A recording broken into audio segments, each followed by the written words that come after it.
Foundations of Adult Education, Part 2 by Ken Biddington. Who was Malcolm Knowles? Now, the term andragogy is associated mainly with Malcolm Knowles. Now, here's a nice little citation from Albert Einstein. Wisdom is not a product of schooling, but the lifelong attempt to acquire it. Malcolm Shepard Knowles, born August 24, 1913, and died on November 27, 1997, was an American adult educator, famous for the adoption of the theory of andragogy, initially a term coined by the German teacher Alexander Kapp. Knowles is credited with being a fundamental influence in the development of the humanistic learning theory, and the use of learner-constructed contracts or plans to guide the learning experience. Andragogy, as known as adult learning theory, was proposed by Malcolm Shepard Knowles in 1968. Previously, much research and attention has been given to the concept of pedagogy, teaching children. Knowles recognized that there are many differences in the ways that adults learn as opposed to children.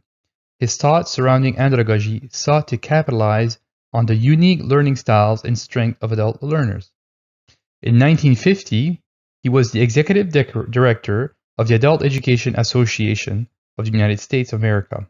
He wrote the first major account of informal adult education and the history of adult education in the United States. Furthermore, Malcolm Knowles attempts to develop a distinctive conceptual basis for adult education and learning via the notion of andragogy became very widely discussed and used.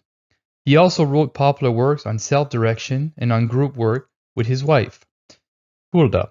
His work was a significant factor in reorienting adult educators from educating people to helping them learn. According to Malcolm Knowles, andragogy is the art and science of adult learning.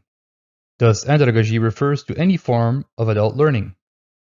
Knowles was convinced that the adult learning had to be self-driven, rather than having education be teacher-centric. Adult learning should be centered around the students and teach them the power of self-motivated learning.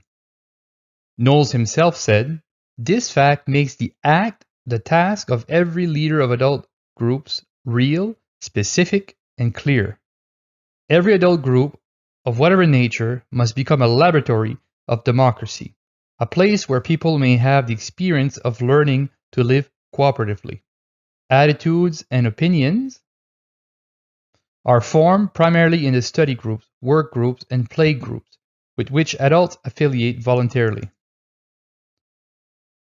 Now, these are some of the books that Malcolm Knowles wrote: Self-Directed Learning, The Adult Learner, a Neglected Species, and also Andragogy in Action, Applying Methods, Modern Principles of Adult Learning.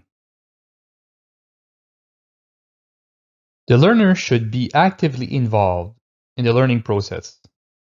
That was said by Malcolm Knowles. Who was Malcolm Knowles? Knowles collected ideas about a theory of adult education from the end of World War II until he was introduced to the term andragogy. In 1966, Knowles met Dusan Saviesic in Boston. Saviesic, I don't think I'm pronouncing his name right, but that's fine, was the one who shared the term andragogy with Knowles and explained how it was used in the European context. In 1967, Knowles made the use of the term andragogy to explain his theory of adult education. Then, after consulting with Merriam-Webster, he corrected the spelling of the term andragogy and continued to make use of the term to explain his multiple ideas about adult learning. Knowles' theory can be stated with 6 assumptions related to the motivation of adult learning. The first one, the need to know. Adults need to know the reasons for learning something. The second one, foundation. Experience, including errors, provides the basis for learning activities. Self-concept. Adults need to be responsible for their decisions on education. Involvement in the planning and evaluation of their instruction. Readiness. Adults are most interested in learning subjects having immediate relevance to their work or personal lives. And orientation. Adult learning is problem-centered rather than content-oriented. And lastly, motivation. Adults respond better to internal versus external motivators. Now we're going to look at these a bit more in depth.